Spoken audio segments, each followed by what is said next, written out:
ప్రతిఘటన టీవీకి స్వాగతం. క్షణక్షణం మీకోసం.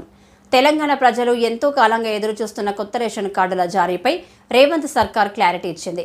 గత బీఆర్ఎస్ ప్రభుత్వం రేషన్ కార్డులు ఇస్తామని చెప్పి ఇవ్వలేదు. దీంతో ఇప్పుడు తెలంగాణలో అధికారంలోకి వచ్చిన కాంగ్రెస్ ప్రభుత్వం రేషన్ కార్డులు ఇస్తామని తెలిపింది. కొత్త రేషన్ కార్డుల కోసం తెలంగాణ ప్రజలు ప్రభుత్వంపై ఒత్తిడి తీసుకువస్తున్నారు. ప్రభుత్వ పథకాల అమలు విషయంలో రేషన్ కార్డులను ప్రభుత్వం ఆధారంగా చూపుతుంది. అందువల్ల కొత్త రేషన్ కార్డుల కోసం ప్రజలు ఆశగా ఎదురుచూస్తున్నారు. ఇప్పటి వరకు చాలా మంది గత బీఆర్ఎస్ ప్రభుత్వం ఉన్నప్పుడే కొత్త రేషన్ కార్డుల దరఖాస్తు చేసుకున్నారు. వారికి ఇప్పటికీ కూడా రేషన్ కార్డులు రాలేదు. అయితే ప్రభుత్వం కొత్త రేషన్ కార్డుల జారీకి విధి విధానాలను ఇవాళ విడుదల చేసే ఛాన్స్ ఉంది.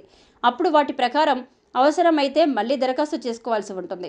అక్టోబర్ 2న గాంధీ జయంతి ఉంది. ఆ రోజు నుంచి దరఖాస్తులు తీసుకునే విధంగా ప్రణాళిక సిద్ధం చేయాలని ముఖ్యమంత్రి రేవంత్ రెడ్డి అధికారులతో జరిగిన రివ్యూ మీటింగ్లో సూచించారు.